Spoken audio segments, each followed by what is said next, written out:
Assalamualaikum warahmatullahi wabarakatuh. Halo, selamat siang pemirsa. Apa kabar Anda hari ini? Apa kabar Indonesia Siang kembali menyapa Anda tentunya dengan beragam informasi yang sudah kami siapkan. Khususnya ada beberapa dialog-dialog yang nanti akan kami hadirkan untuk Anda. Ya, untuk orang tua agar waspada dan juga untuk melihat bagaimana supporter Indonesia seperti yang tadi Vena bilang ya di kabar siang sebelum menutup. Tapi kita mulai, apa kabar Indonesia Siang dengan informasi langsung dari Galeri Apa Kabar Indonesia Siang. Pemirsa, di mana ada seorang warga yang menjadi korban penjambretan di Medan, Sumatera Utara. Para pelaku melakukan aksinya saat korban baru saja keluar dari mobil. Akibatnya 2 handphone beserta uang dan juga surat-surat raib dibawa pelaku.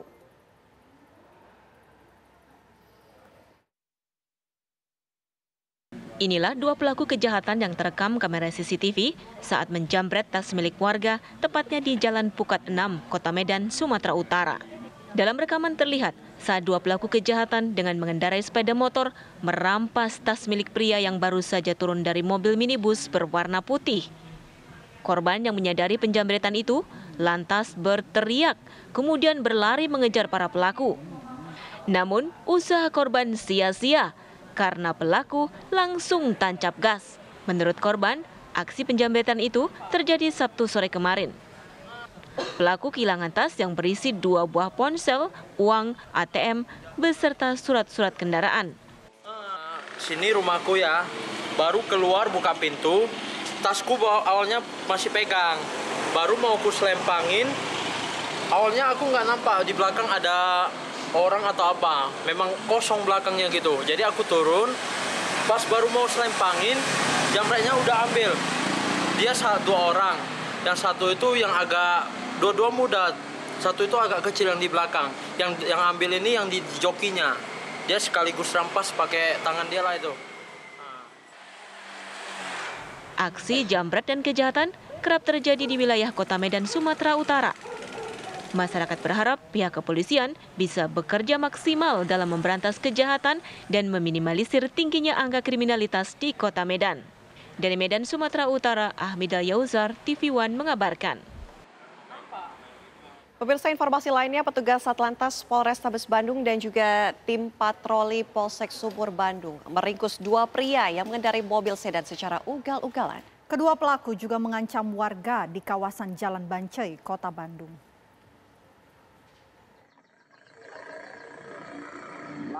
Petugas Satlantas Polrestabes Bandung dan tim patroli Polsek Sumur Bandung mengamankan 2 pria I dan A yang dilaporkan warga mengendarai mobil secara ugal-ugalan. Kedua pria tersebut juga dilaporkan sempat mengancam warga dengan senjata api. Petugas yang menerima laporan melakukan pengejaran dan meringkus kedua pelaku. Sempat mengelak membawa senjata, namun dalam penggeledahan petugas mendapati 2 selongsong peluru di dalam mobil pelaku. Comment Center Polrestabes Bandung mendapatkan laporan dari masyarakat bahwa ada pengemudi kendaraan Suzuki Baleno ugal-ugalan yang informasinya sempat menabrak sepeda motor dan juga menabrak mobil, kemudian mengacungkan senjata yang menyerupai senjata api yang belakangan kita ketahui ternyata yang bersangkutan ini membawa airgun. Selain dalam keadaan mabuk, dari hasil pemeriksaan urin, kedua pelaku juga diketahui positif mengkonsumsi narkoba. Kini, kedua pelaku dilimpahkan petugas Satlantas ke petugas Sat Narkoba Polrestabes Bandung guna dimintai keterangan.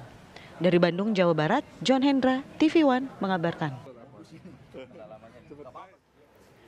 Pemirsa, seorang pria asal Jawa Tengah ditangkap polisi di Bandar Lampung karena menipu uang jutaan rupiah kepada wanita yang dikenalnya melalui media sosial. Ya, dalam aksinya tersangka mengaku sebagai anggota TNI serta menjanjikan korban untuk dinikahi. Sosok anggota TNI Gadungan ini terpaksa digelandang petugas unit reskrim Polsek Kedaton Bandar Lampung. Tersangka berinisial DS ini diduga melakukan aksi penipuan terhadap seorang wanita berinisial PR. Pria berusia 32 tahun tersebut memperdaya korban hingga mengalami kerugian sebesar 5 juta rupiah. Tak hanya tertipu sejumlah uang tunai, ponsel genggam korban juga turut diambil oleh tersangka. Tersangka yang bekerja sebagai pedagang ikan itu berkenalan dengan korban di jejaring media sosial sejak 5 bulan lalu. Tersangka kerap menggunakan foto profil berseragam TNI yang mengaku berdinas di Jawa Tengah. Tersangka juga mengiming-imingi korban untuk dinikahi. Ketemu 3 kali, Pak. Yang ketiga itu baru minta duit. Alasannya apa? Ketemu pertama saya pinjam uang sore. Siang ketemu, sore saya pinjam. Alasannya untuk apa? Alasannya untuk ngurus nikah. Oh, menikahin dia ya? Bertemu orang tua juga? Belum. Keluarga korban yang curiga dengan perilaku tersangka kemudian melapor kepada Polsek Kedaton. Hingga akhirnya tersangka ditangkap. Orang tua korban ini curiga. Ini kok kenalan tapi melalui aplikasi. Akhirnya dipancinglah untuk datang ke rumah. Setelah datang ke rumah, diklarifikasi ternyata bukan anggota, hanya mengaku anggota Marini. Kemudian ditelepon Polsek Kedaton, kemudian kami segera ke sana, kami amankan, dan ternyata betul. Setelah kami klarifikasi, kami periksa si pelaku bukan anggota Marini. Selain menangkap tersangka, polisi juga menyita ponsel genggam milik korban yang dibawa kabur tersangka.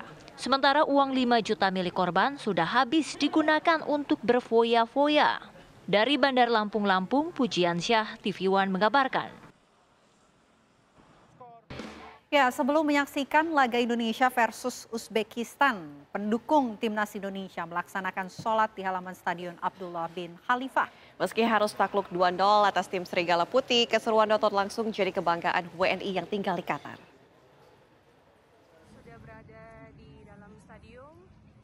Beginilah suasana di Stadion Abdullah bin Khalifah, Qatar sebelum laga Indonesia lawan Uzbekistan pukul 5 sore waktu setempat. Sebelum memasuki stadion, tampak supporter Timnas Indonesia menunaikan ibadah sholat asar. Saat ini Timnas Indonesia Sebelum pertandingan dimulai, lagu Indonesia Raya berkumandang di Stadion Abdullah bin Khalifah.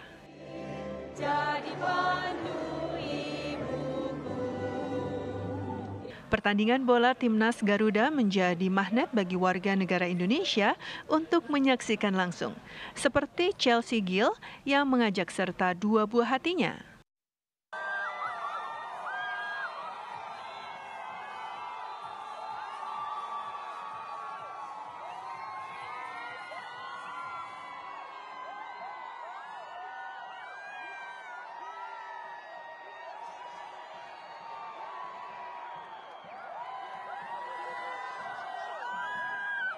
mudah-mudahan Indonesia menang. Deg-degan banget ya. Semangat Indonesia. Indonesia pasti menang. Indonesia pasti. Selamat siang TV One, berjumpa dengan saya Chelsea. Saat ini saya berada di stadium untuk menonton pertandingan antara Indonesia melawan Uzbekistan. Saat ini saya sudah ada supporter yang mendukung Indonesia yang bernama Jan. Jan dari Belanda. Yeay Indonesia. Ada nggak pemain favorit kamu dari tim Timnas Indonesia? Istri saya bilang Marcelino. Istrinya bilang Marcelino. Istrinya betul. Orang Indonesia ya? Betul, dari Surabaya. Oke. Thank you. Keseruan terus berlangsung sampai Indonesia membobol gawang Serigala Putih. Namun sayang, gol tersebut dianulir wasit.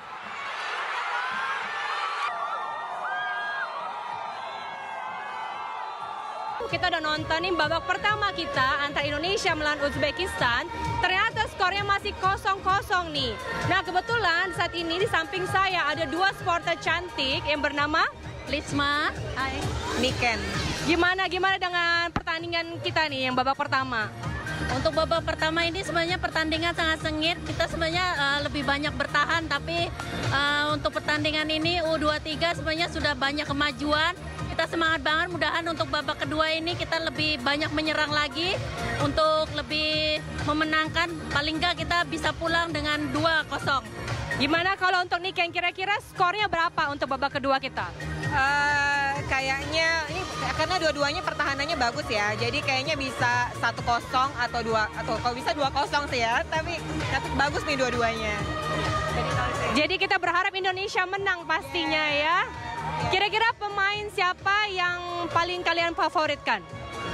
Aku Justin. Jenner. Jenner.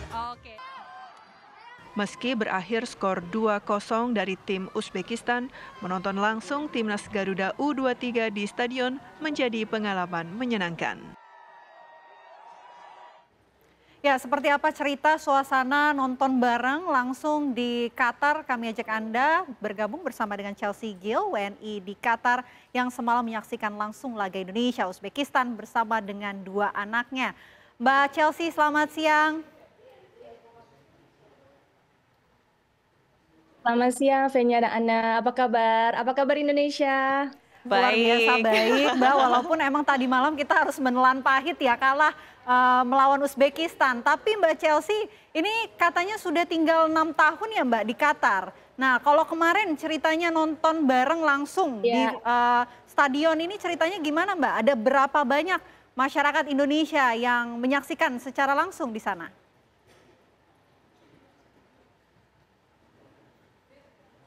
Ya, saya sudah 6 tahun di Qatar. Halo? Oke, silakan Mbak Chelsea. Sudah 6 tahun di Indonesia, di Qatar. Jadi kemarin tuh supporternya sekitar 8.709. Dan banyak banget supporter Indonesia, lebih banyak mendominan daripada supporter di Uzbekistan. Di mana aku yang merasa sudah 6 tahun tinggal di luar, aku ngerasa tuh kayak kemarin tuh stadium itu kayak serasa di Indonesia, di mana kita nonton tim Indonesia sendiri gitu. Kita tuh sama sekali nggak ngeliat sama sekali supporter Uzbekistan, hanya sedikit banget gitu. Jadi tapi satu hal yang saya suka dengan supporter Indonesia tuh benar-benar yang suportif banget. Dari awal sampai akhir pertandingan, supporter itu tetap terus bernyanyi, berseru untuk menyemangati timnas Indonesia. Oke, Mbak Chelsea, untuk chant-nya sendiri ini ada yang kemudian memadukan atau semuanya tiba-tiba melakukan hal yang sama begitu untuk mensupport Indonesia di sana? Keseruannya seperti apa? Keseruannya sih seru banget ya. Ada yang dengan pakaian adat dengan kayak semacam yang di kepala, udah gitu kayak semacam apa ya kita bilang topi, spanduk, bendera, nyanyian mereka, yel-yel mereka. Itu mereka benar-benar mempersiapkan semuanya untuk mendukung timnas Garuda. Dan dari semua age, dari semua umur, supporter kita tuh ada. Bahkan ada yang bayi, masih balita, masih anak-anak, ada yang anak muda, orang tua, semuanya datang untuk mendukung timnas Indonesia. Oke, tadi kan kata Mbak Chelsea ini nyanyinya sudah disiapkan ya, nyanyian yang disenandungkan di stadion kemarin malam. Ini ada yang menginformasikankah, ada yang memimpinkah kira-kira nyanyi apa aja, lagu yang dinyanyikan di stadion ini apa sih Mbak? Iya sebenarnya sih sudah ada ya, cuman karena aku duduknya di sebelah media, jadi kita beda. Jadi kebanyakan kita hanya bilang Indonesia pasti menang. Jadi lagunya tuh tidak yang terlalu panjang, yang simple, yang gampang untuk diikutin oleh semuanya. Bahkan satu hal lagi ya, ternyata penonton yang menonton pertandingan antara Indonesia dan Uzbekistan ini tidak hanya warga negara Indonesia, ternyata banyak juga warga negara asing dari Qatarnya sendiri, kemudian dari orang Eropa itu pun datang juga mendukung Indonesia. Karena mereka juga menggunakan jersey Indonesia, menggunakan pakaian merah. Sempat saya berbicara dengan beberapa supporter dari luar, saya nanya, kalian mendukung siapa? Mendukung Indonesia apa Uzbekistan? Dan dia bilang dia mendukung Indonesia karena bagi mereka tahun ini timnas Indonesia U23 ini sudah melakukan hal yang sangat luar biasa di mana mereka mencetak histori bisa untuk ada di posisi semifinal. Jadi bagi saya sendiri yang warga negara Indonesia merasa sangat bangga. Kenapa? Karena warga negara asing saja bisa mendukung negara kita. Jadi sudah sepantasnya kita warga negara Indonesia di Qatar maupun di Indonesia itu benar-benar harus memberikan 100% dukungannya kepada Garuda apapun hasilnya. Oke. Mbak Chelsea, apakah pemain timnas U23 kita juga sempat menyapa para hadirin masyarakat Indonesia yang hadir di stadion juga kah? Oh iya, pastinya. Pas mereka lagi proses pelatihan, kemudian proses mencetak gol, kemudian di proses terakhir selesai dari match itu, mereka tuh selalu keliling untuk say thank you, untuk bilang terima kasih kepada semua supporter Indonesia. Pokoknya untuk pemain Indonesia, mereka sangat ramah sekali dengan supporter. Misalkan kita pengen minta foto atau tangan-tangan, andaikan mereka ada time, tuh mereka mau gitu untuk foto. Jadi itu yang membuat kita tuh sebagai warga Indonesia di sini tuh bener-bener kayak, ayo timnas Indonesia, you can do it gitu. Semoga timnas Indonesia ini bisa mendapatkan juara ketiga dan bisa melaju ke Olimpiade di Paris. Nah, Mbak, di Indonesia saja pada saat gol dianulir ini ramai sekali responnya dari masyarakat Indonesia. Nah, kalau nonton langsung suasana para supporter pada saat itu gimana sih, Mbak? Iya, pas itu saat itu kan kebetulan saya juga ada nge-shoot videonya. Jadi kita feeling itu bakal gol ya, dan pas tahu-tahu ternyata dia bilang, "Oh, it's not goal."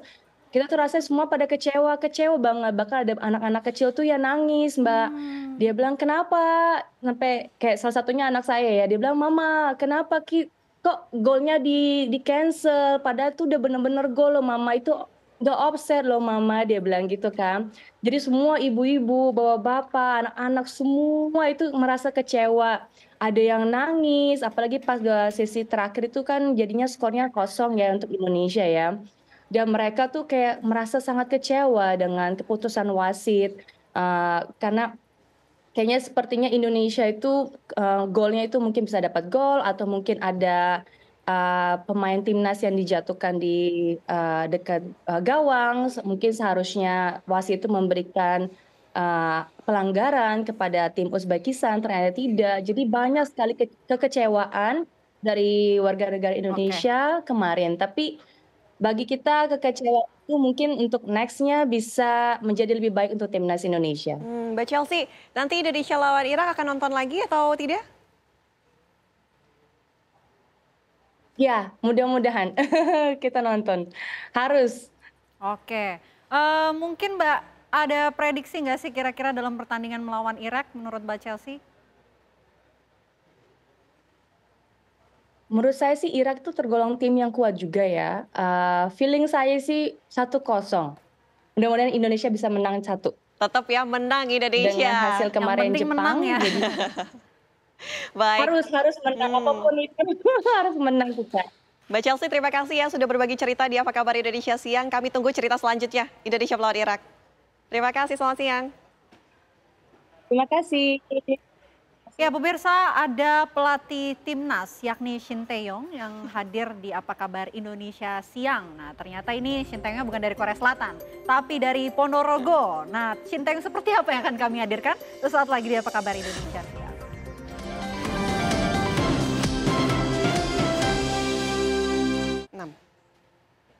Anda kembali di Apa Kabar Indonesia Siang, pemirsa. Seorang pria di Ponorogo, Jawa Timur ini viral di media sosial karena berwajah mirip pelatih timnas Shin Tae-yong. Karena kemiripan ini pula, pria ini kerap dipanggil STY.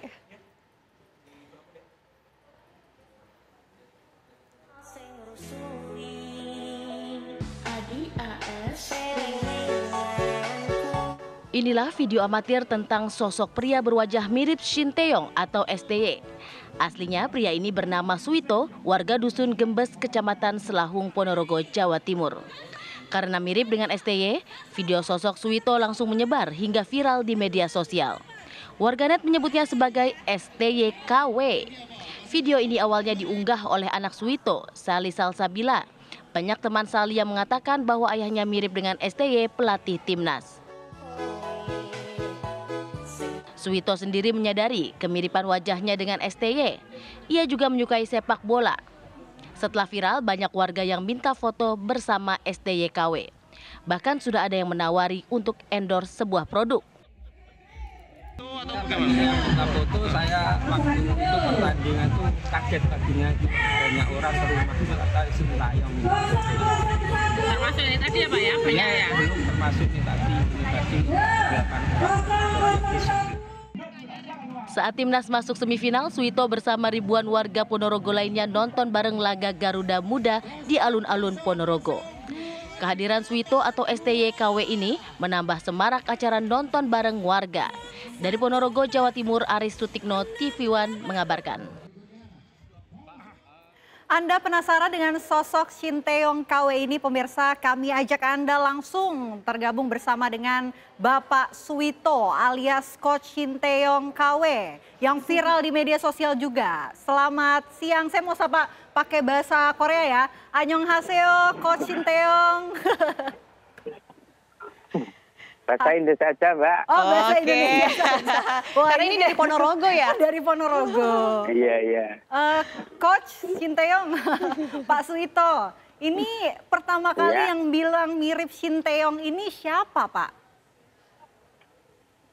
Itu kakak saya Ipan itu bilang, oh kamu kayak Shin Tae-yong gitu. Saya bilang Shin Tae-yong itu siapa gitu. Itu loh pelatih timnas. Oh alah gitu, udah.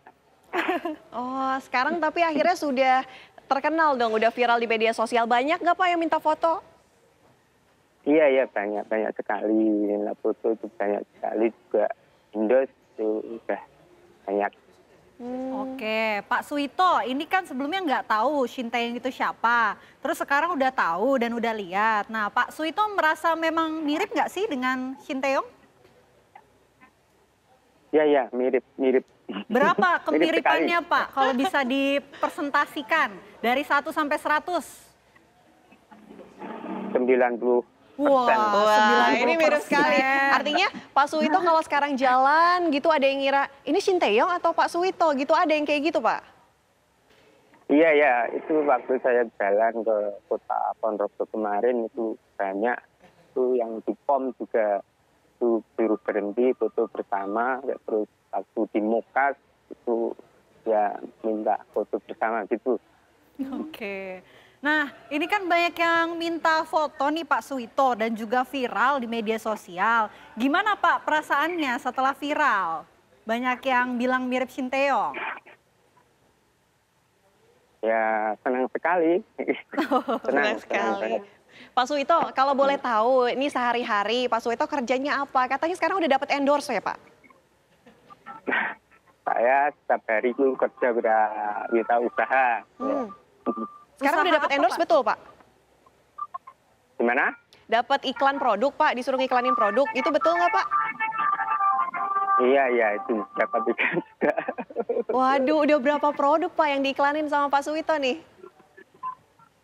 Tuh, 8 produk kemarin. Waduh, udah 8 produk. Wah, ini Shin Tae-yong harus khawatir nih, kayaknya posisinya bisa tergeserkan. Pak Suito, ini kalau nanti suatu saat bisa ketemu dengan Coach Shin Tae-yong, apa yang ingin Pak Suito lakukan atau sampaikan ke Shin Tae-yong langsung? Saya berterima kasih kepada Pak Shin Tae-yong sudah ke Indonesia buat U23. Pak Suito, tapi sebelumnya memang suka menonton bola kah? Atau karena ada kepandingan Shin Tae-yong kemudian viral baru akhirnya menonton bola? Seperti apa Pak? Iya, saya memangnya itu nggak fan bola, saya itu cuma iseng gitu aja. Saya nggak begitu, bola itu nggak begitu senang gitu. Waktu itu viral saya ya ngikuti aja. Gitu. Oke, ini kan lagi rame juga nih Shin Tae-yong, apalagi setelah timnas bertanding semalam. Nonton juga nggak Pak pertandingan kemarin malam? Iya, nonton saya. Nah, ada pemain favorit Pak? Ada. Siapa tuh Pak? Rizky Ridho, tapi itu kena kartu merah. Rizky Ridho kena kartu merah. Nah, kemarin lihat Shin Tae-yong Pak di pertandingan semalam. Ini gimana? Ngerasa Pak Suito yang ada di sana apa gimana Pak? Ya itu kaget tuh, kok mirip gitu. Tuh, teman orang sebelah itu ada nabok-nabok ke saya. Oh gitu. Saking ngerasa mirip banget ya. Pak Suito, kalau klub bola di Indonesia sukanya sama siapa Pak? Gimana? Klub bola ada yang Bapak sukai nggak di Indonesia? Ya cuma itu aja, nggak suka. Tapi sukanya Rizky Ridho aja gitu ya Pak ya? Iya. Pak Suwito, tapi sebetulnya udah pernah ketemu langsung dengan Coach Shin Tae-yong nggak sih, Pak? Gimana? Udah pernah ketemu langsung sama Shin Tae-yong?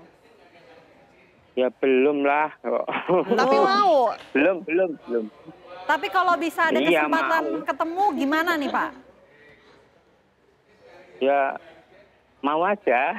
Mau aja. Mungkin ini nggak jauh lagi nih Pak, karena udah dapat endorse 8 produk loh, mengiklankan karena keviralannya ini. Pas jalan-jalan juga banyak yang nyapa ya Pak. Ini tetangga gimana responnya Pak? Ya responnya jalan-jalannya ke jalan-jalan gitu tadi sama keluarga. Kalau keluarga gimana Pak? Bangga juga nggak sih mirip Shin Tae-yong nih Pak Suwito? Bangga banget buat keluarga saya. Mbak saya, anak saya juga Teli Alsa itu yang mengindeks kemarin yang mengunggah itu di akun TikTok waktu diminum juga di SPK di Ngebel kemarin. Oke, Pak Suwito, kalau sekarang kan mungkin sudah viral, banyak orang yang mau foto sama Pak Suwito begitu. Ini Pak Suwito mungkin rencana ke depannya akan seperti apa Pak? Akan menggeluti dunia media sosial kah? Jadi influencer atau bekerja tetap seperti biasa? Gimana Pak? Ya tetap kerja ya itu menggeluti dunia itu tadi ya. Lumayan ya dapat rezeki Pak Suwito. Amin. Amin. Kalau misalnya istri gimana nih Pak, orang terdekat Bapak, Pak Suwito, ini apa sebelumnya juga sempat merasa, oh suami saya nih ternyata mirip sama pelatih timnas. Iya ya, istri saya bilang, ya kamu seperti pelatih timnas gitu, Shin Tae-yong.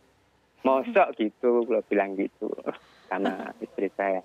Kayaknya kelepek-kelepek ya istrinya Pak Suwito. Oke deh Pak Suwito, terima kasih banyak atas waktunya. Semoga sehat selalu, lancar rezekinya Pak Suwito. Selamat siang.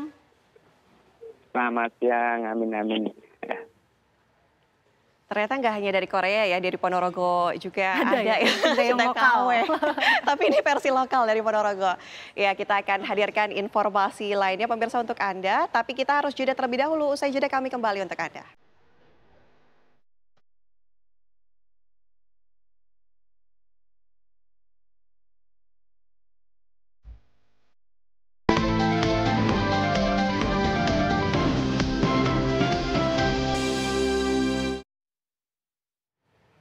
Ya, terima kasih masih bersama kami. Pemirsa, video amatir warga ini memperlihatkan seorang bocah laki-laki usia 8 tahun terkunci di dalam rumah kontrakan orang tuanya di Jalan Damanhuri Gang Melati 3 di Sungai Pinang, Kota Samarinda. Ibu kandung dan bapak tirinya ditetapkan sebagai tersangka penyekapan dan penganiayaan terhadap bocah tersebut.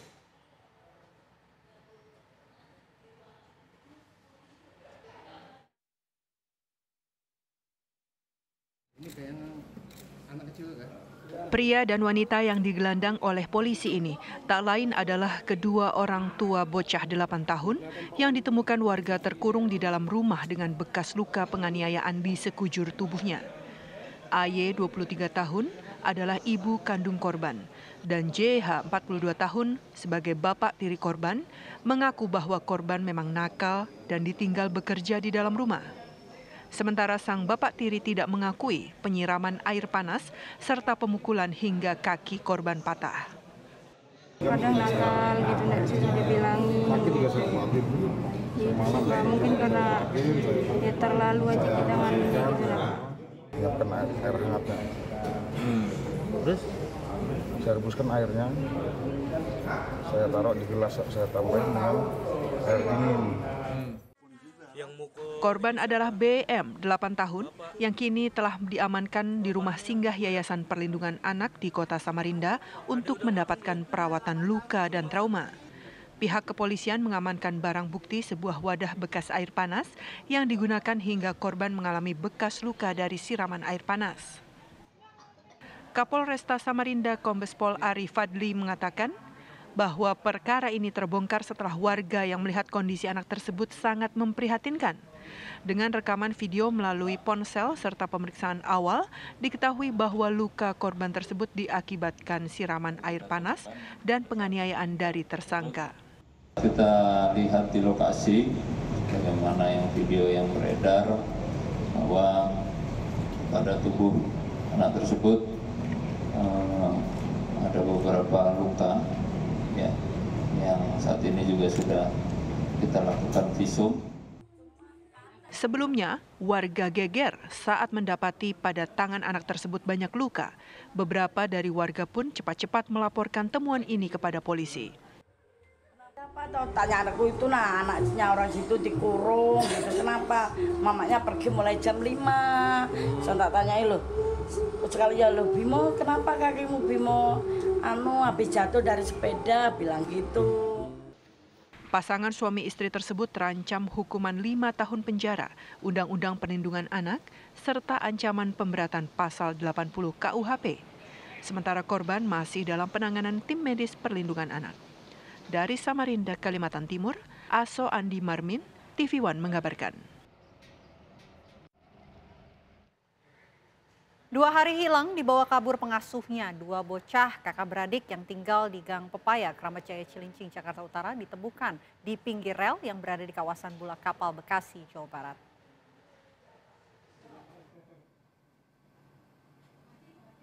Dua bocah laki-laki yang sempat hilang dibawa kabur pengasuhnya ditemukan Minggu malam.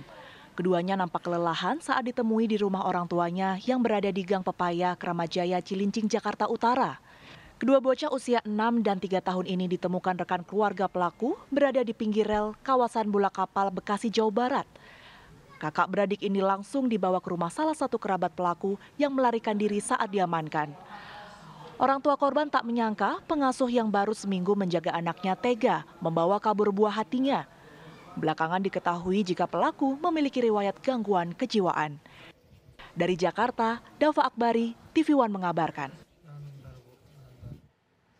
Pemirsa, untuk mengetahui bagaimana kondisi kedua bocah yang jadi korban penculikan pengasuhnya ini, rekan Celia Alexandra akan mengabarkannya langsung dari rumah korban. Celia, bagaimana situasi di sana saat ini?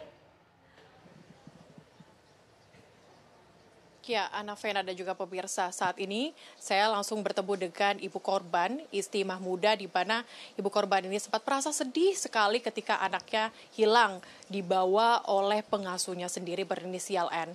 Pengasuh membawa anak ini lebih kurang 2 hari, sejak hari Sabtu pagi hingga baru ditemukan kemarin di hari Minggu malam atau tepatnya Senin malam. Ketika ditemukan, kedua anak yang berusia 6 dan juga 3 tahun berinisial S dan juga A ditemukan di sekitar rel kereta api. Tadi sedikit saya mendengarkan pemirsa pengakuan dari ibu korban bahwa anak sempat terjadi kekerasan sedikit, pemirsa sempat dipukuli, dan bagaimana kemudian apa yang sebenarnya terjadi ketika hilangnya kedua anak dan bagaimana sebenarnya karakter dari pengasuh tersebut yang sempat kita dengarkan bersama bahwa pengasuh tersebut ini mempunyai kelainan jiwa. Coba kita tanyakan karena di samping saya sudah ada Ibu Isti Mahmuda. Selamat siang Ibu. Ya, siang Mbak. Ibu, kita sempat sangat prihatin dengan apa yang terjadi dengan kondisi Ibu kemarin, khususnya pada hari Sabtu, kehilangan 2 orang anak yang memang saat itu biasanya bermain di sekitar sini ya Bu ya. Bermain di sini. Pagi itu Sabtu pagi emang masih ada suaranya gitu. Saya pikir anak saya cuma main-main aja. Gak taunya pas waktunya mau makan siang itu nggak pulang ke sini gitu, nggak ke kamar gitu, nggak minta jajan, nggak minta makan gitu. Saya keluar terus saya tanya-tanya sama orang, Teteh kemana ya, kok nggak kelihatan gitu bawa anak saya gitu. Terus ada yang bilang nanti juga pulang gitu. Nggak taunya saya tungguin sampai sore juga nggak ada kabar gitu. Saya pikir maghrib pasti dia pulang, ternyata nggak pulang juga. Sampai malamnya saya pikir mungkin dia diajak main kali sama yang momong, terus nginep mungkin gitu di tempat temennya karena kan malam itu juga hujan gitu. Saya pikir begitu, ternyata sampai paginya juga nggak pulang. Iya, Ibu, kita merasa sangat sedih apa yang terjadi waktu itu, Ibu. Ibu bisa ceritakan sedikit sebenarnya karakter dari pengasuhnya ini seperti apa, Bu? Karena kalau yang kami dengarkan ada sedikit kelainan jiwa, Ibu ya. Ini apakah selama dia bekerja di sini, Bu, ada kondisi-kondisi yang mungkin mencurigakan, Bu, selama ini? Kalau waktu saya tanya-tanya sih enggak. biasa aja kayak orang normal gitu. Saya tanya, teteh mau ngasuh anak saya? Ya udah teh, saya mau gitu. Terus dia sama lah gitu kayak orang normal, nggak kelihatan kayak orang stres. Cuman 3 hari sebelum kejadian ini tuh memang jadi kayak orang ngomong sendiri gitu, ngomong sendiri, ngoceh-ngoceh sendiri. Ya udah gitu. Tapi selama dia nggak anak saya masih aman sama dia, saya pikir ya udahlah gitu. Ibu, kemarin kan sempat dibawa oleh pengasuhnya selama hampir 2 hari, ditemukan di rel kereta api. Ini sangat membuat kita kepikiran ya, apalagi ibu mungkin waktu itu. Ibu tadi, apa sih sebenarnya yang dialami anak-anak? Bercerita apa sama ibu waktu kondisi itu terjadi, Bu? Iya, dipikirnya dia diajak jalan gitu aja gitu. Kirain aku diajakin jalan-jalan, tapi kok aku nggak ketemu mama gitu. Aku diajakin duduk di deket rel, deket kereta, Aku pikir mama mau datang, tapi enggak. Aku minta pulang, katanya nggak usah pulang, sini aja gitu katanya. Udah begitu anak saya ceritanya. Ibu, waktu itu anak-anak gimana makan, tidurnya? Kalau misalnya kita lihat dari kondisi dari pengasuhnya yang tinggalnya tak jelas, Ibu sempat sampaikan, ini bagaimana makan dan tidurnya selama itu, Bu? Katanya makan itu dia tantenya nggak punya uang, Mama, terus dikasih makan sama orang katanya. Terus minumnya gimana? Minum, katanya aku minta minum, tante nggak ada uang, udah minum aja tuh, minum air di kamar mandi katanya. Ya udah begitu aja ceritanya. Anak saya ditanya-tanya juga, anak saya masih kayak mungkin dia pikir diajak main aja gitu, jadi nggak tahu kalau dia tuh nggak akan pulang kalau nggak kita cari-cari. Malah alhamdulillah sih ketemu, ya udah alhamdulillah udah nggak ada gimana sama pelakunya. Yang penting anak saya udah ketemu, sehat udah. Sempat kita dengar bahwa anaknya sempat ada sedikit dipukuli dan sebagainya. Gimana Ibu waktu Ibu mendengar? Itu minta pulang kan, saya tanya, abang diapain? Aku minta pulang, tapi dimarahin, terus ini aku dipukul, terus ini dijewer gitu. Mungkin karena anak saya kan rewel, pasti minta pulang. Ya sedih lah dengar begitu, Mbak. Ya semoga jangan sampai terjadi lagi, keulang lagi udah. Apakah ada muncul kayak hal-hal yang mungkin sedikit trauma dari anak-anak ketika balik ketemu ibu waktu itu? Bagaimana perasaan anak-anaknya pas ketemu? Tidur, tingkah laku seperti apa yang dimunculkan sama anak-anaknya setelah hampir 2 hari tidak bertemu dengan ibu? Enggak sih, enggak yang gimana-gimana. Saya pas mau jemput dia juga posisinya udah tidur. Mungkin kayaknya capek gitu, diajakin jalan mungkin ke sana ke sini gitu. Enggak sih, enggak ada rasa trauma, enggak ada. Anak saya seperti biasa aja gitu, Mak. Ya mau main, dia nanyain mainan, begitu pulang juga enggak yang gimana-gimana. Ibu tadi sempat ketika kita berbincang sedikit, Ibu ya, anak-anak apakah pas ditemukan ini masih kondisi dengan menggunakan baju yang sama atau seperti apa, Bu? Enggak, udah bukan baju dia yang dipakai dari rumah. Enggak tahu, ditanya sama aku sih, "Bang, ini baju siapa?" Enggak tahu. Baju disuruh pakai sama tante gitu. Nah, yang kecilnya itu waktu saya ketemuinnya itu dia udah pakai baju dari ponakannya yang nyelamatin anak saya. Ibu, ini kan juga mungkin kalau kita melihat ibu kan ibu sendiri untuk mengurus 2 orang anak saat ini. Kemudian juga dengan kondisi seperti ini ibu juga harus bekerja. Bagaimana Bu setelah kejadian ini? Mungkin ini sangat berat untuk ibu ya, Bu ya. Apa kemudian yang ingin ibu luapkan, ibu sampaikan mungkin dari kejadian yang ibu alami saat ini, Bu? Ya buat saya sendiri sih ya lebih hati-hati lagi, lebih waspada lagi, jangan mudah percaya sama orang yang mau ngasuh anak gitu aja udah. Untuk pembelajaran saya juga, semoga nggak terulang lagi udah. Bu, kami turut sedih dengan apa yang terjadi sama ibu, anak-anak juga, apalagi kalau kita melihat anak-anak masih sangat lucu-lucunya dengan usia segitu ya Bu ya, 6-3 tahun. Dan kalau kami lihat memang pelakunya saat ini seperti apa, Bu? Apakah sudah ditindaklanjuti atau seperti apa, Bu? Katanya sih waktu saya di tempatnya itu dibilangnya sama saudaranya itu udah saya pukulin katanya. Pokoknya udah kalau helm itu nggak dipegangin orang mah itu udah rusak mukanya katanya sama saya. Saya udah nggak sadar-sadar itu pengen saya kepruk pakai helm katanya. kata saudaranya. Itu dia udah dipukulin, nggak tahu dia masih di situ atau udah pergi. Tapi kalau menurut keterangan dari saudaranya pasti dia udah nggak di situ. Kalau punya masalah pasti dia pergi gitu. Oke Bu, terima kasih ya Bu atas waktu dan kesempatannya, dan semoga dengan ditemukannya anaknya saat ini semoga jauh lebih dekat sama Ibu kembali. Kemudian juga kejadian serupa tidak akan terulang kembali ke Ibu. Terima kasih ya Bu ya. Ya pemirsa, tadi adalah sedikit wawancara singkat kita bersama dengan Ibu Isti Mahmuda bagaimana kronologi kejadian yang memang terjadi dari hari Sabtu pagi hingga pada hari Minggu malam atau Senin malam, di mana ketika ditemukan kedua orang anak.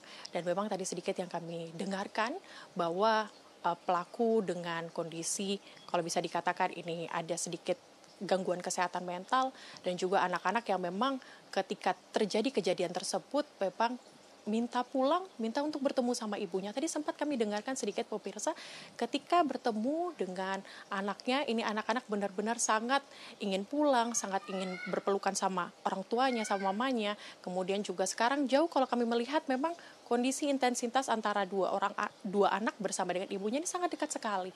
Ini mencirikan bahwa memang sosok ibu yang dibutuhkan waktu itu di 2 hari ini benar-benar sangat dicari oleh 2 orang anak tersebut.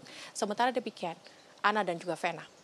Baik, terima kasih Celia. Ini tentu menjadi pembelajaran ya untuk semua orang tua, harus lebih waspada kemudian agar tidak terjadi lagi kasus-kasus serupa.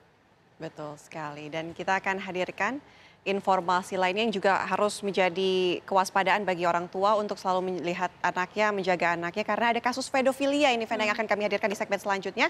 Ini lewat game online. Bagaimana korelasinya? Sesaat lagi pemirsa.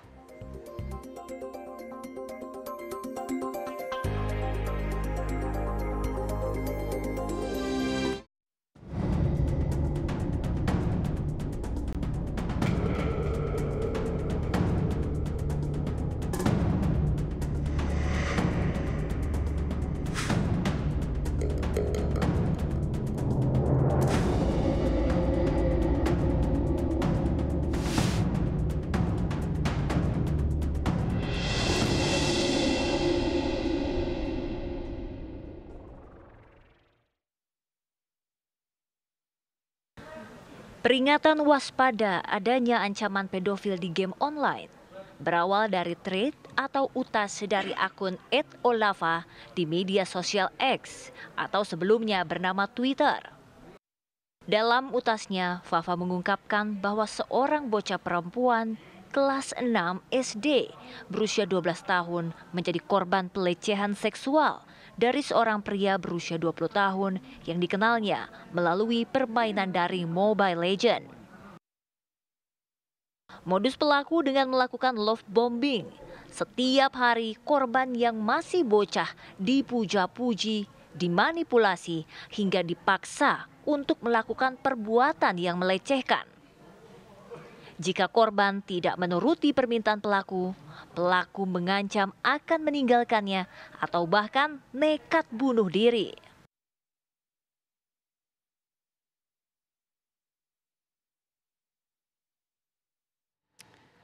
Ini mengerikan sekali ya, untuk orang tua harus lebih waspada karena tidak hanya psikologisnya yang terganggu, ini mungkin bisa jadi kesehariannya juga bakal terganggu. Kalau Ana sebagai orang tua melihat kasus ini seperti apa? Ikut khawatir kan, meresahkan juga? Tentu saja ini meresahkan, makanya kita akan hadirkan dialog kita dengan KPAI. Sudah bersama kami Pak Kawian untuk membahas dugaan kasus pedofilia terhadap anak lewat game online ini. Pak Kawian tentunya sudah memperhatikan kasus seperti ini tidak hanya dua kali terjadi, tapi yang saat ini sedang mungkin menjadi perhatian masyarakat adalah kasus pedofilia melalui chat. Untung saja ini berbeda pulau begitu anak dan juga pedofilnya. Ini Anda melihatnya seperti apa dari KPAI? Baik, terima kasih. Tentu kita prihatin dengan kasus tersebut ya, bahwa ini satu bukti lagi bahwa anak-anak memang merupakan kelompok usia yang sangat rentan terhadap berbagai bentuk kekerasan. Baik itu kekerasan langsung maupun kekerasan yang dilakukan di dunia maya. Nah, ini sekali lagi harus menjadi perhatian untuk kita semua, terutama orang tua. Jangan mengizinkan, jangan membiarkan anak-anak kita mengenal, berkenalan dengan orang-orang baru melalui handphone atau melalui media sosial, ya. atau mengizinkan anak kita untuk bertemu dengan orang yang baru dikenalnya. Ini sekali lagi kita sebagai orang tua harus waspada demi keamanan dan demi keselamatan anak-anak kita.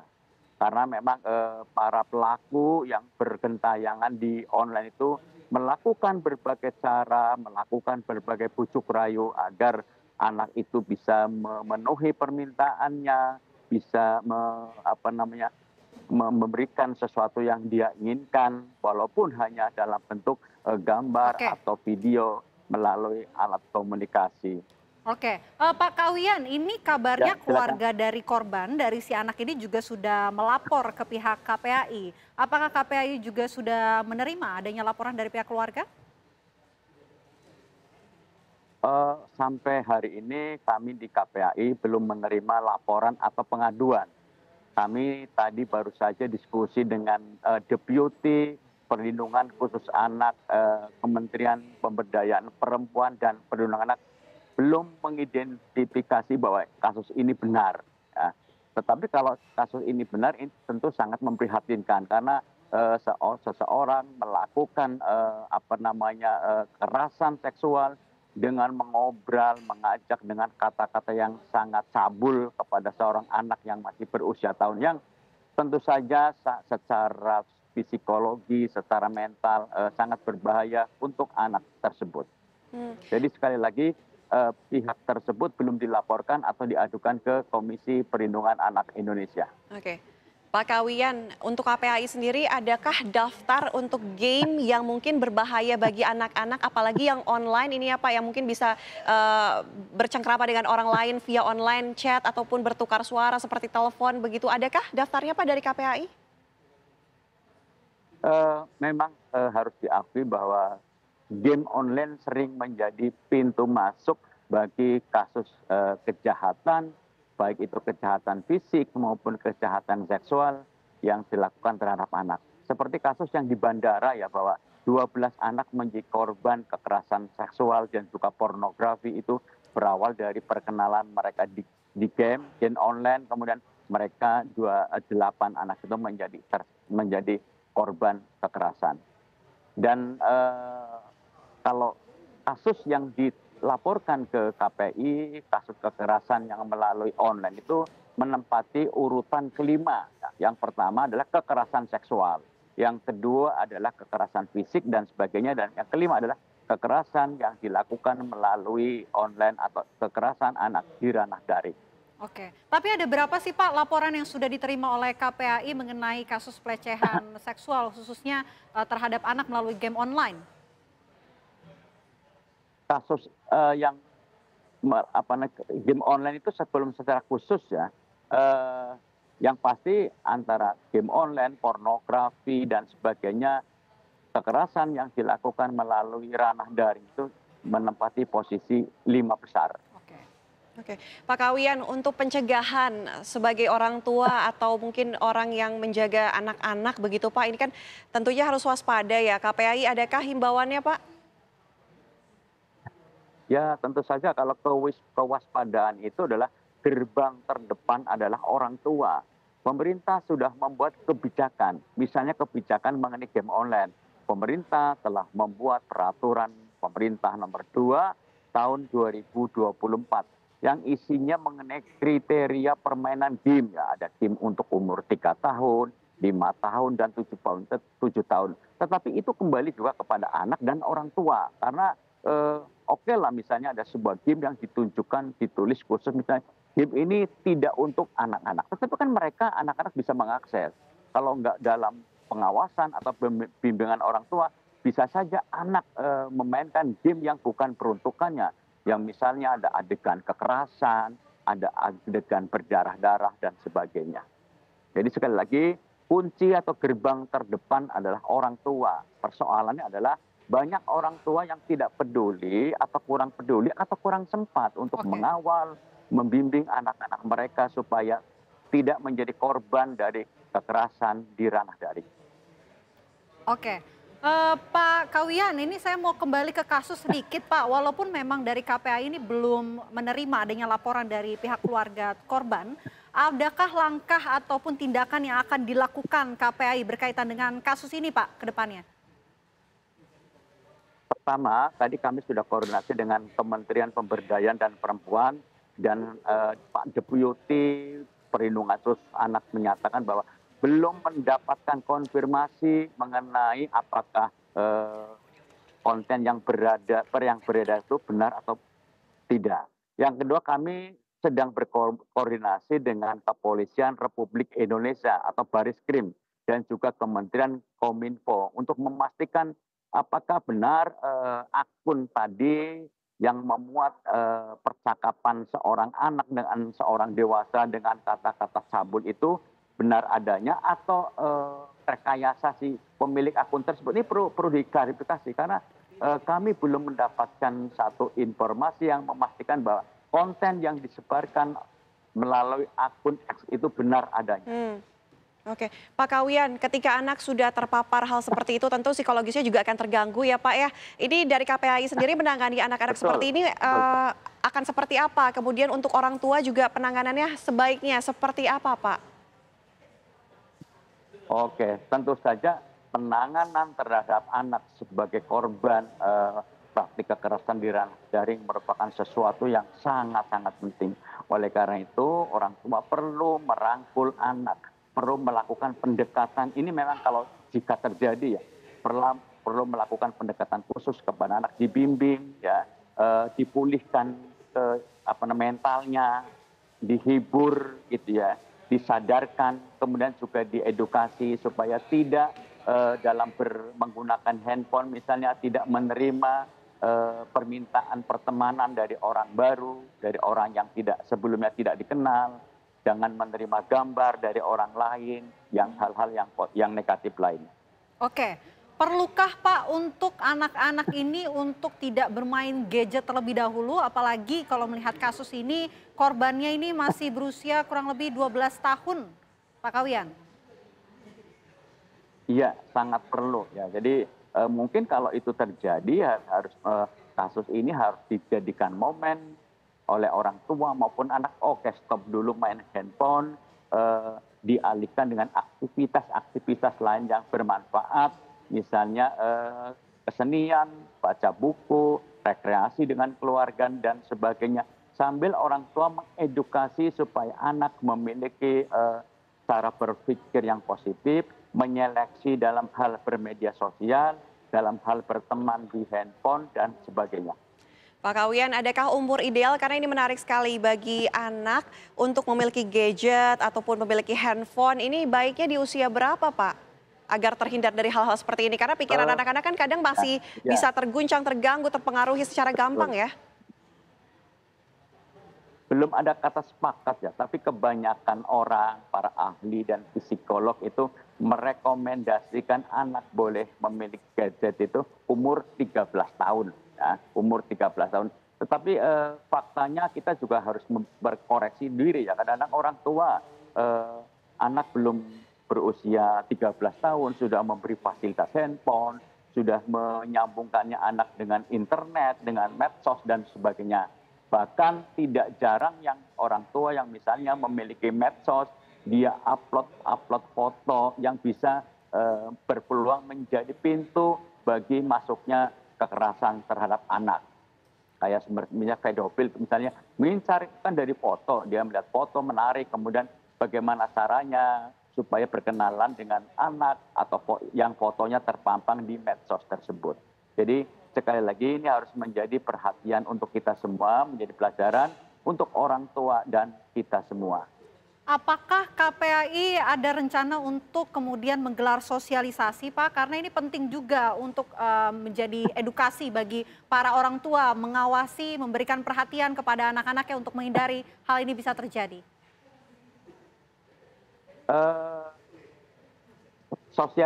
Sosialisasi sebenarnya bukan merupakan tusi dari KPAI, tetapi KPAI adalah bertugas melakukan pengawasan bagaimana agar seluruh kebijakan termasuk perlindungan anak di ranah daring itu bisa berjalan dengan sebaik-baiknya.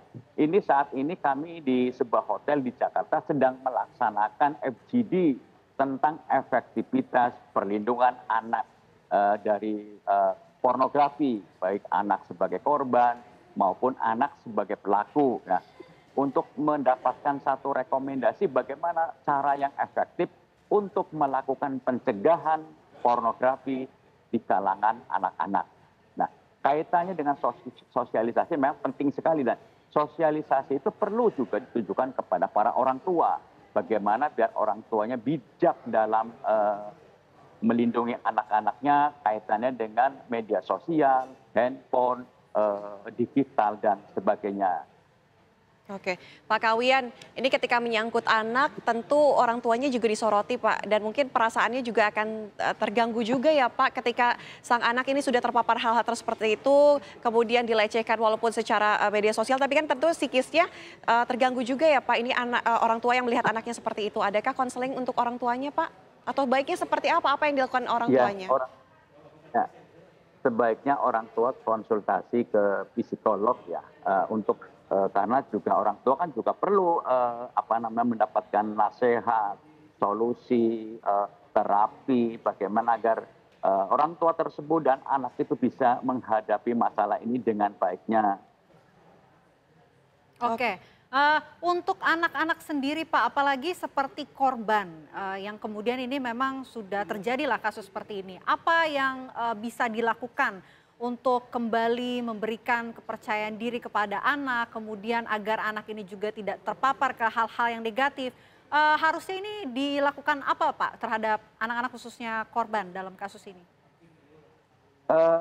Kepada anak korban perlu segera dilakukan terapi healing biar rasa percaya dirinya pulih ya, biar dia rasa riangnya juga kembali, biar optimismenya dia tumbuh. Karena terus terang kalau misalnya anak kan sudah down tuh, mentalnya, psikisnya, karena diperlakukan seperti itu walaupun baru menggunakan setting, tetapi dengan kata-kata yang menurut saya super maaf ya, sebenarnya tidak layak diucapkan, karena kata-kata itu untuk ukuran film saja tidak senonoh itu ya hanya Pak layak ya? untuk didengar, tidak senonoh. Jadi pasti anak itu mengalami satu gangguan mental yang cukup serius. Oleh karena itu sesuai dengan Undang-Undang Perlindungan Anak, kalau ada anak menghadapi hal seperti itu perlu dilakukan penanganan secara cepat ya oleh pihak-pihak tertentu, orang tua, kalau di daerah. Oke, Pak Kawian, untuk pengetahuan ini bagi orang tua juga untuk mengajarkan kepada anaknya bahwa hal ini tidak senonoh, tidak sepatutnya untuk diperlihatkan kepada orang lain atau hal ini tidak pantas dilakukan. Hal-hal seperti itu Pak baiknya diajarkan kepada anak ini mulai dari usia berapa Pak dari KPAI sendiri? Ya, kalau soal pendidikan itu maafnya ada suara-suara dari luar ya. Untuk pendidikan seperti itu dari anak bisa dilakukan sejak dini dengan menyesuaikan tingkat umur. Tentu dengan bahasa yang mudah dipahami. Misalnya ketika anak kecil kita diajarkan untuk memperkenalkan nama-nama bagian tubuh dari anak. Dari kepala, kaki misalnya ya. Juga kita jelaskan ini bagian tubuh ini tidak boleh dilihat orang lain, tidak boleh disentuh orang lain. Saya kira ini sudah tingkat sebuah edukasi sudah sangat populer di masyarakat. Tinggal bagaimana kita mau mengajarkannya kepada anak-anak. Oke, tentu ini jadi kewaspadaan, perhatian juga untuk seluruh orang tua di luar sana untuk bisa memberikan perhatian kepada anak-anaknya, pengawasan kepada anaknya, khususnya bisa dibatasi ya penggunaan gadget di usia anak-anak. Terima kasih Pak Kawian sudah berbagi informasi di Apa Kabar Indonesia Siang. Selamat siang. Sedikit, Mbak. Iya, silakan Pak Kawian. Boleh sedikit pesan itu. Itu kan kata-kata yang ada di tampilan layar atau screenshot itu kan kata-kata yang tidak senonoh seperti Anda sebutkan tadi. Tolong jangan sampai ditampilkan di layar kemudian terbaca oleh orang. Itu bisa nggak boleh lah karena nanti juga ditegur KPI, Dewan Pers dan sebagainya karena tentu saja satu konten yang tidak senonoh. Baik, terima kasih Pak Kawian sudah berbagi informasi di Apa Kabar Indonesia Siang. Selamat siang. Terima kasih, salam. Ya, pemirsa, usai jeda, apa kabar Indonesia Siang masih akan kembali dengan menghadirkan informasi menarik lainnya untuk Anda sesaat lagi.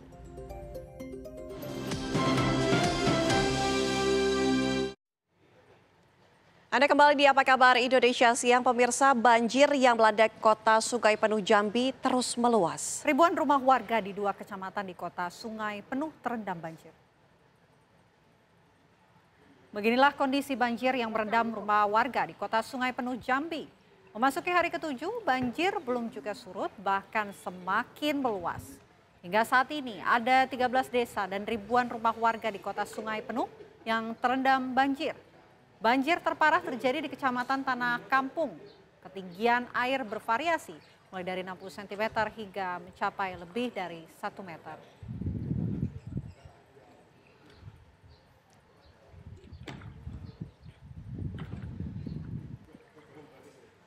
Pemirsa, banjir masih merendam ratusan rumah warga di Kabupaten Tangerang, Banten. Banjir yang sudah terjadi selama 2 hari ini membuat warga mulai terserang penyakit seperti gatal-gatal dan flu.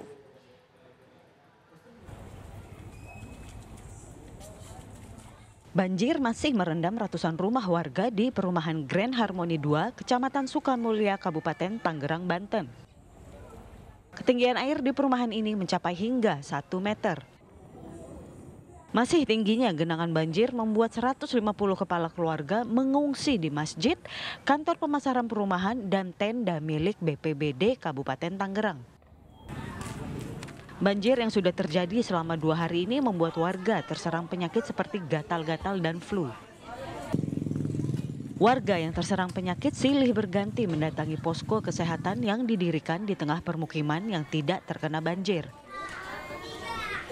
Kebanyakan itu sepalgia, jadi pusing-pusing karena kurang tidur, terus pegal-pegal.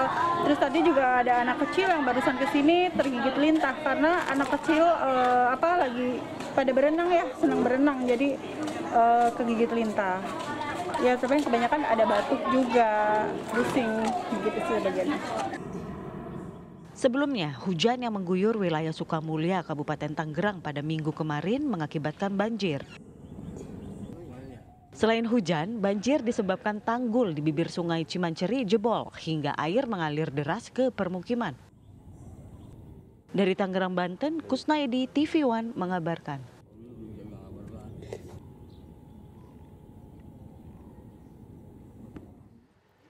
Dan pemirsa, untuk mengetahui informasi terkini, kami ajak Anda bergabung bersama dengan Bapak Ujat Sudrajat, Kepala BPBD Kabupaten Tangerang, Banten. Selamat siang, Pak Ujat. Selamat siang, Mbak. Pak Ujat, ini kondisi yang diterima, laporannya saat ini seperti apa, Pak? Kabarnya banyak kerugian yang dialami oleh masyarakat akibat banjir ini.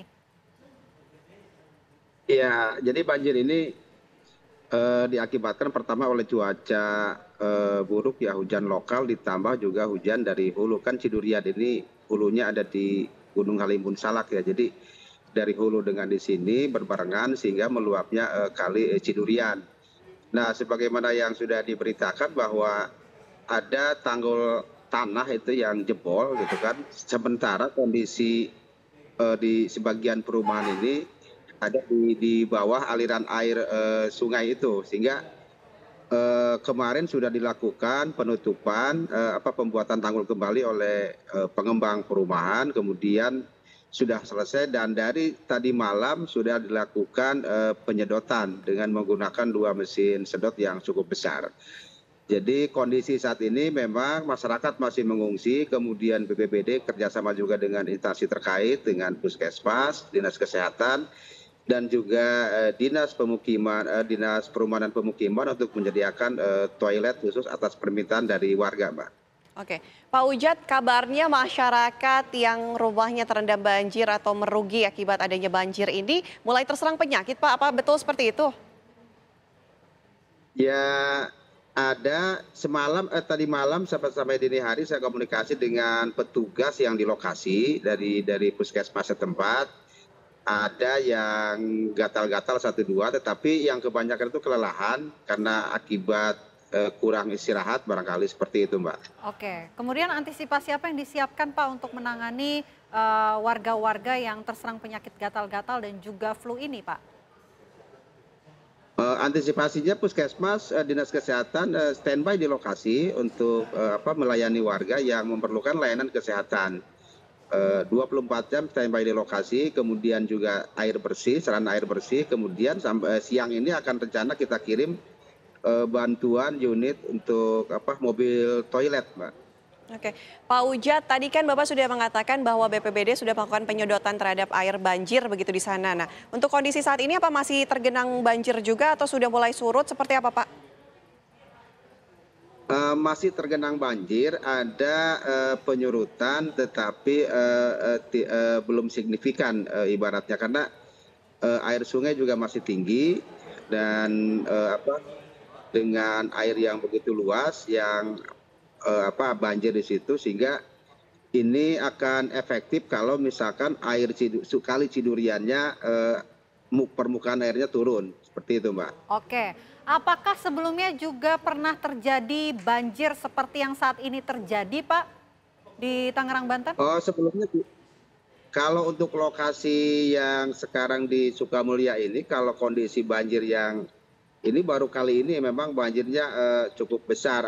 Sebelumnya tidak pernah separah ini gitu, Mbak. Ini karena permukaan air Kali Cidurian memang begitu lumayan tinggi, hujan berbarengan dari hulu dan di sini. Oke, Pak, ini kan sudah terjadi banjir yang seperti ini juga tadi dikatakan baru pertama kali terjadi. Mungkin antisipasinya ke depannya seperti apa ya, Pak, supaya tidak terjadi lagi seperti ini, apalagi kali airnya masih tinggi tadi Bapak katakan. Ya, supaya tidak lagi terjadi tentu nanti setelah misalkan selesai banjir ini, kita akan dengan dinas terkait, kita cek kembali aliran Kali Cidurian ini di mana-mana yang, di sebelah mana yang katakanlah apabila ada penyumbatan atau apa, ya tentu ke depannya barangkali ya normalisasi kali ini sebagai salah satu jalan tercepat untuk bisa menanggulangi banjir ini. Hanya kalau kondisi saat ini kan airnya masih tinggi, tentu kita hanya bisa mengamati dulu, dan kebetulan saya juga sudah koordinasi dengan pimpinan, dengan dinas terkait termasuk Bina Marga untuk bagaimana ke depan setelah pasca ini apa-apa yang bisa kita lakukan dalam rangka untuk penanggulangan banjir. Oke, Pak Ujat, tadi Pak Ujat katakan warga saat ini masih mengungsi. Tempat pengungsian yang disediakan ini seperti apa dan ada berapa banyak warga yang mengungsi di tempat pengungsian? Masyarakat yang mengungsi ada di tempat saudaranya di situ, kemudian juga kita siapkan tenda, ada juga di fasilitas sosial, musola atau apa gitu kan. Tadi malam juga saya sampaikan, saya ke lokasi dan melihat keperluan warga.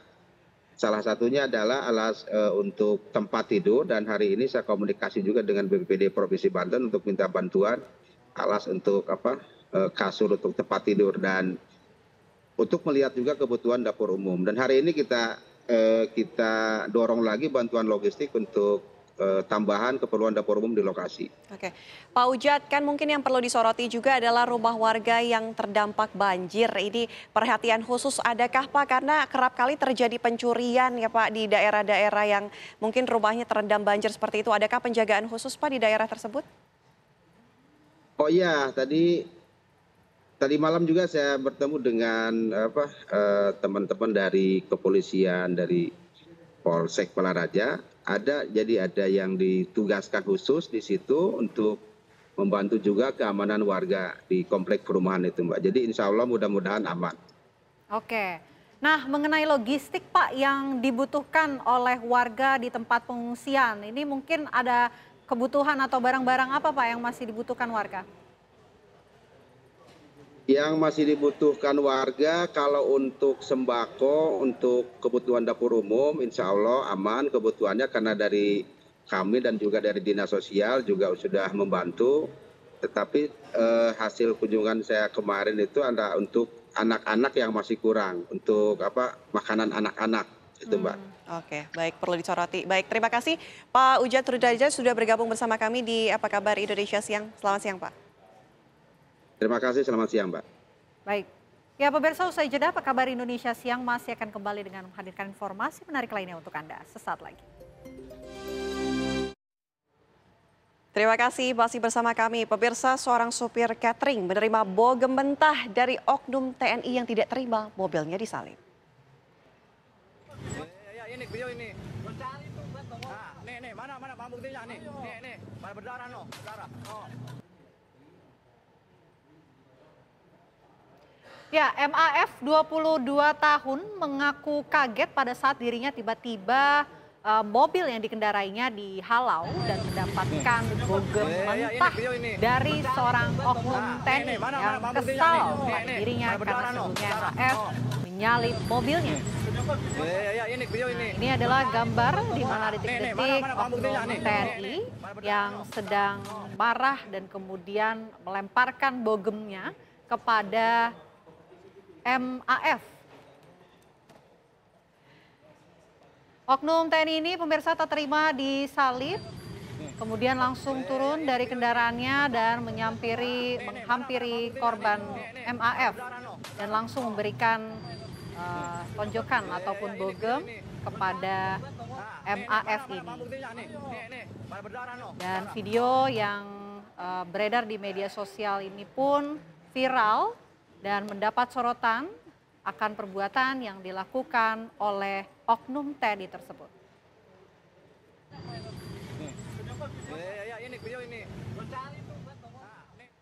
Ya, selang sehari pasca tawuran antar geng yang menewaskan satu pemuda, Satreskrim Polres Pelabuhan Tanjung Perak menangkap 6 remaja pelaku pengeroyokan di Jalan Wonokusumo, Surabaya, Jawa Timur.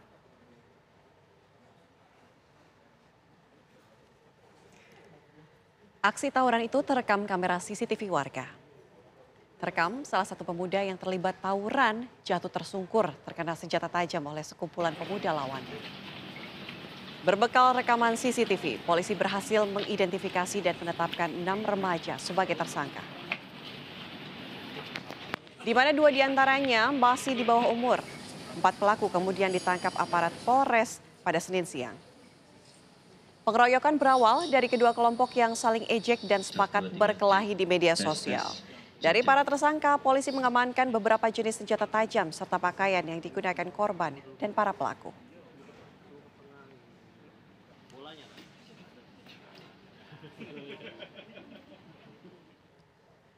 Pemirsa, warga menemukan jasad perempuan yang telah membusuk di dalam rumahnya di wilayah Jorong Ranah Jaya, Nagari, Kuto Gadang di Sumatera Barat.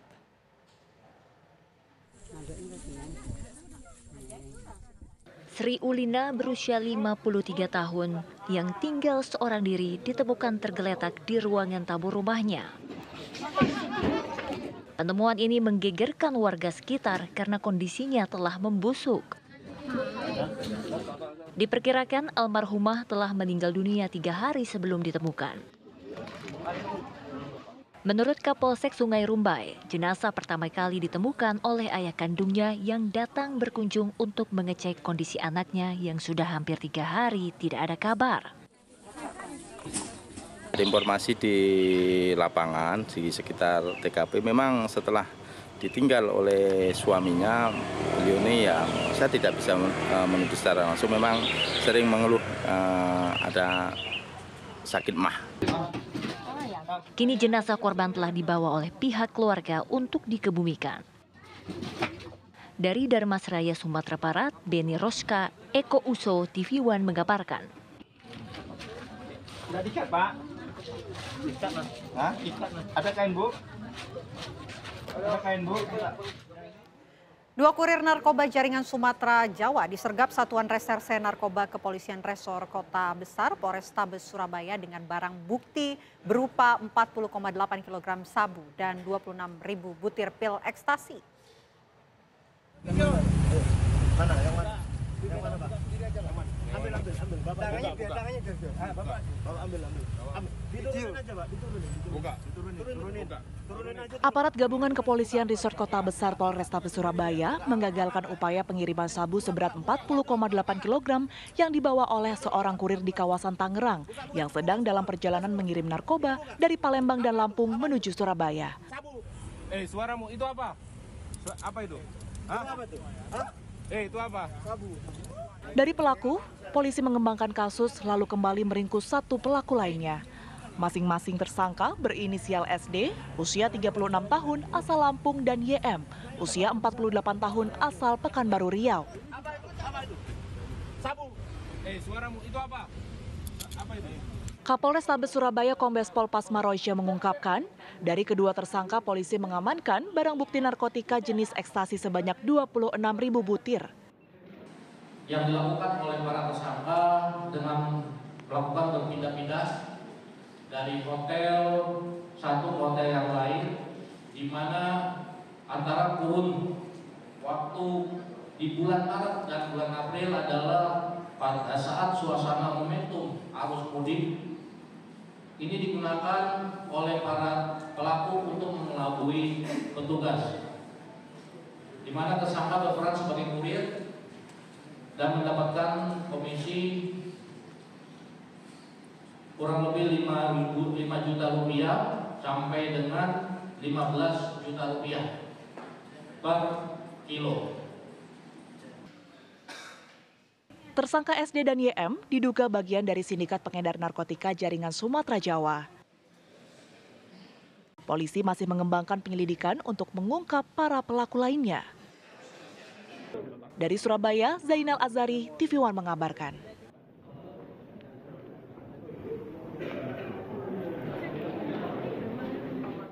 Pemirsa, masih ingatkan dengan seorang pengemis yang viral lantaran memaksa warga di sejumlah kota di wilayah Jawa Barat. Kami hadirkan pemirsa untuk memberikan informasi update-nya seperti apa sesaat lagi di Apa Kabar Indonesia Siang.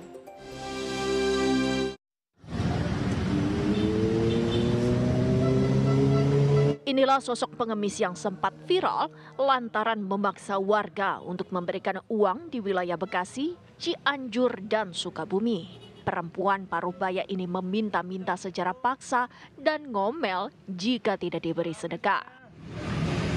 Tapi kan kamu yang ngeramein. Ya ibunya jangan gitu. Orang-orang macam kamu ini jangan memaksa. Ibunya yang memaksa. Oh, bagus. Ya. Cepat kamu sama semua. Tapi kamu iblis. Kalau sudah ada ikut campur itu iblis semua. Jangan manusia. Pengemis bernama Rosmini ini sudah melalang buana mengemis di berbagai daerah selama 15 tahun. Perjalanan Rosmini berakhir di Bogor saat petugas Dinas Sosial Kota Bogor mengamankannya.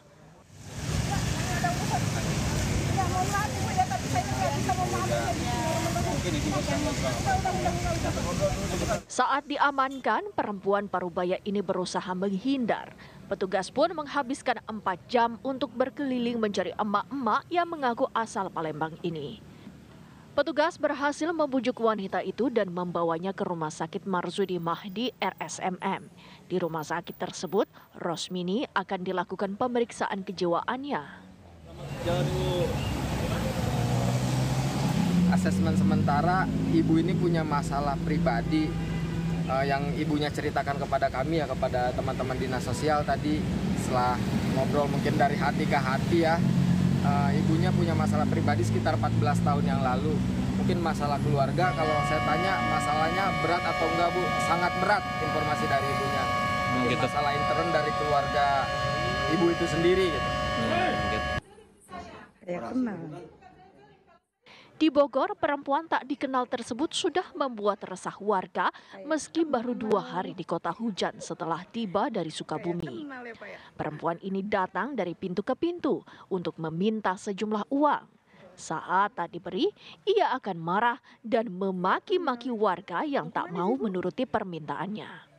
Dari Bogor, Jawa Barat, Eko Hadi, TV One mengabarkan. Buang sekali. Ya pemirsa, Rosmini, wanita Parubaya yang mengemis ke berbagai wilayah, saat ini berada di Rumah Sakit Marzuki Mahdi Kota Bogor untuk menjalani pemeriksaan kejiwaan. Untuk mengetahui informasi terkini, kita sudah tersambung dengan Dr. Nova Rianti Yusuf, Direktur Rumah Sakit Marzuki Mahdi Kota Bogor. Selamat siang, Dr. Nova. Selamat siang. Oke, Dr. Nova, dari hasil pemeriksaan kejiwaan, bagaimana kondisi ibu ini? Ya Mbak, kalau langsung saya ditanya diagnosisnya atau bagaimana begitu ya, biar bagaimanapun kami tidak bisa untuk melepaskan data tersebut begitu ya. Karena kan dalam kami menjalankan tugas di rumah sakit ini benar-benar harus berlandaskan misalnya Permenkes nomor 24 ya tahun 2002. Itu tuh ada 2 pasal tuh yang mewajibkan kita ya benar-benar untuk menjaga kerahasiaan begitu. Oke, tapi terkait betulkah informasi ada medis gangguan kejiwaan, Bu?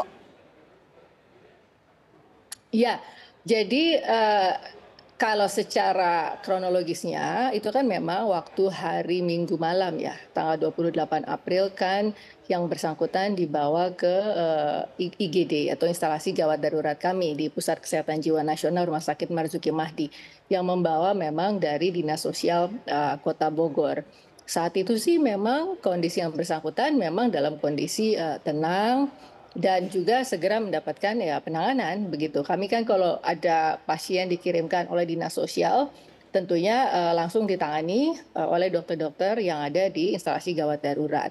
Nah ya udah di situ dilakukan berbagai pemeriksaan ya. Ya entah kita lakukan wawancara klinis gitu. Biasanya kan kita harus wawancara psikiatri ya, tatap muka begitu.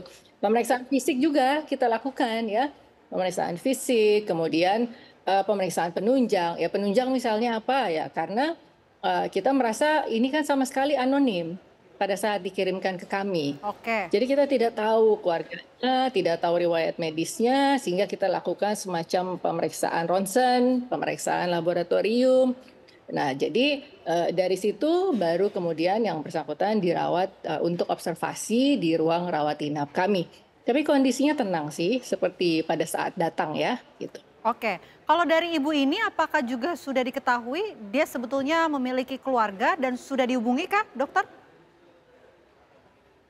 Nah, pihak dinas sosial yang berusaha tentunya ya untuk menghubungi keluarga dari yang bersangkutan. Kami bisa memahami sih sebenarnya gitu. Karena misalnya begini, untuk data nih misalnya ya, misalnya kami ditanya. Nah, untuk membuka isi dari rekam medis begitu, itu harus persetujuan pasien atau dari keluarga pasien ya, atau jika keluarga sudah memberikan informasi nih begitu ke publik, ya kami tentunya baru bisa memberikan informasi begitu ya. Nah, ini memang belum bisa ditemukan keluarganya. Namun ini bukan kasus pertama, Mbak. Kasus seperti ini banyak sekali di Indonesia. Artinya orang-orang yang dikhawatirkan mempunyai gangguan jiwa tetapi tidak ya lepas begitu, tidak ada kartu identitas, ya syukur-syukur akhirnya dinas sosial kan yang selalu akhirnya berusaha untuk menangani mereka dan mempunyai sistem di mana mereka bisa mengirimkan ke instansi yang tepat seperti ke kami begitu. Oke. Dokter Nova, ini ketika dikirimkan ke rumah sakit, tadi dokter katakan tenang begitu ya kondisinya. Tapi ketika kami ingin tahu, ketika ditanyakan beberapa hal begitu melalui assessment, ini apakah kemudian bisa menjawab dengan baik, dengan benarkah, atau seperti apa kondisinya, Bu? Ada satu saja saya berikan informasi, memang agak sulit untuk diajak komunikasi, begitu saja. Jadi ya saya, karena kan bukan saya yang menangani, ada dokter yang menangani, dokter psikiater ya, dokter spesialis kedokteran jiwa yang menangani. Jadi saya merasa bahwa kalau pasien sulit komunikasi itu kan bisa bermacam-macam ya penyebabnya. Antara memang itu bagian dari gangguan dia atau bisa juga dia memilih untuk tidak mau berkomunikasi, begitu kan? Gitu. Oke. Ada nggak sih tanda-tanda dari ibu ini yang menunjukkan bahwa ibu ini nampaknya juga stres, dokter? Kalau saya sih hanya melihat video itu saja, saya rasa pasti kita bisa melihat bahwa itu bukan sesuatu yang banyak orang lakukan, begitu ya. Itu bukan perilaku yang banyak orang akan lakukan di ruang publik. Nah, sehingga pada saat kita bicara appropriateness atau kita bicara kepantasan dari perilaku seseorang, dan salah satu indikasi untuk membawa misalnya ke instalasi gawat darurat seperti rumah sakit jiwa, itu adalah apabila dia membahayakan diri sendiri atau membahayakan orang lain. Dalam hal ini saya rasa mulai ada ketidaknyamanan ya dari masyarakat sekitar yang bersangkutan ya, kalau kita lihat dari video itu tadi. Jadi artinya untuk dibawa ke instalasi gawat darurat oleh Dinsos, saya rasa itu langkah yang tepat untuk kita lakukan asesmen dan observasi lebih lanjut begitu. Oke. Dr. Nova tadi dikatakan bahwa kasus seperti ini bukan pertama kalinya begitu ya. Nah, sebenarnya seperti apa tanda-tanda mungkin orang yang memiliki tekanan mental hingga gangguan jiwa begitu, dokter, ini untuk pengetahuan bersama juga ya dok ya? Ya, sebenarnya tuh rumusnya 3P, Mbak. Pikiran, perasaan, perilaku begitu ya. Tapi kadang-kadang kalau tidak dianya yang aware, keluarga juga perlu berperan atau orang di sekitar dia atau temannya begitu, tapi yang terdekat sih keluarga ya. Kalau mulai ada pikiran dia yang mulai kok beda ya dengan cara dia berpikir selama ini, kok perasaannya dia yang biasanya kepribadiannya seperti dilihatnya seperti tertentu, cara membawa dirinya, cara menghadapi masalah, kok ini jadi berubah ya, atau misalnya dia murung gitu ya, ada penurunan mood atau malah moodnya naik berlebihan.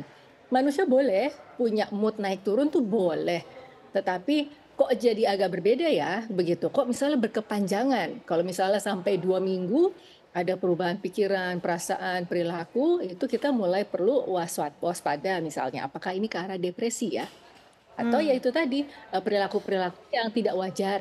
Ya, perilaku yang macam-macam ya, termasuk mengeluyur begitu yang biasanya harusnya di rumah ada aktivitas yang jelas. Nah, ini mulai mengeluyur, ada perilaku-perilaku di mana dia keluar rumah yang tujuannya tidak seperti biasanya. Nah, ini juga perlu diantisipasi. Nanti biasanya yang menemukan masyarakat misalnya.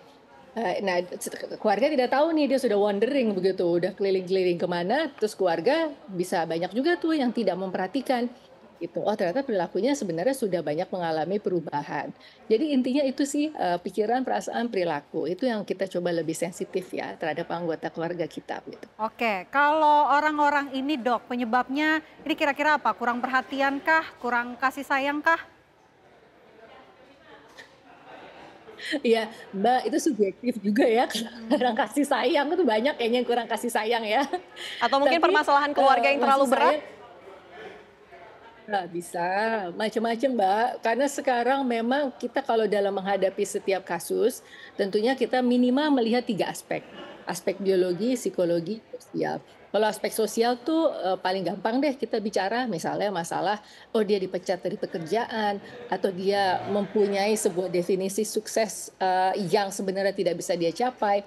Kalau remaja misalnya merasa bahwa dia gagal, atau tidak mencapai ekspektasi, padahal bukan ekspektasinya dia, ekspektasi dari keluarga. Misalnya itu banyak tuh sekarang terjadi pada remaja-remaja kita, dan ini kita data, sempat kita teliti begitu. Oh, ternyata mereka merasa stresor psikososial itu adalah dia tidak bisa mencapai ekspektasi, padahal bukan ekspektasi diri, tapi lebih ke keluarga dan lingkungan atau media sosial misalnya. Nah, kemudian psikologi itu ciri kepribadian seseorang, cara dia menghadapi masalah, cara dia coping kalau ada masalah begitu, atau cara dia mempertahankan diri kalau ada bahaya yang misalnya menghampiri dirinya atau ada masalah yang dihadapi gitu. Nah, jadi itu faktor-faktor biasanya minimal kita melihat 3 aspek itu, termasuk aspek biologi, apakah ada anggota keluarga juga yang punya gangguan jiwa sebelumnya, atau jangan-jangan ada penyakit fisik sebenarnya. Banyak kan pasien yang menjadi depresi karena penyakit kronis yang dia derita. Iya gitu. Baik, terima kasih Dr. Novarianti sudah bergabung berbagi informasi di Apa Kabar Indonesia Siang. Kita harapkan juga mungkin keluarga dari ibunya ini menonton ya untuk menghubungi rumah sakit. Terima kasih, selamat siang. Ya, semoga, amin. Ya, pemirsa, kami jeda terlebih dahulu. Pemirsa, Apa Kabar Indonesia Siang akan kembali untuk Anda sesaat lagi.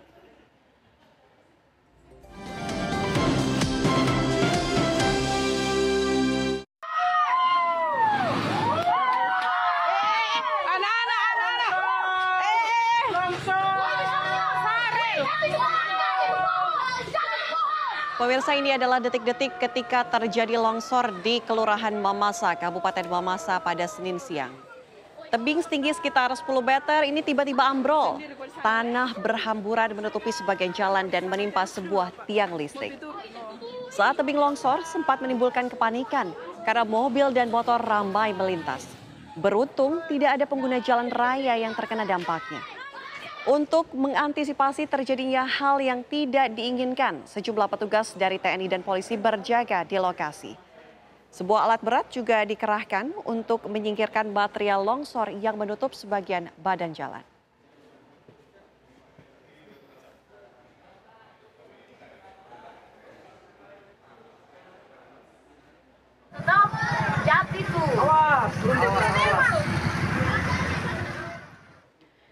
Ya, selain longsor tadi, pemirsa, banjir juga merendam sejumlah daerah di Indonesia. Banjir mengakibatkan sejumlah akses jalan terputus. Selain itu korban banjir mulai terserang penyakit seperti influenza dan gatal di kulit.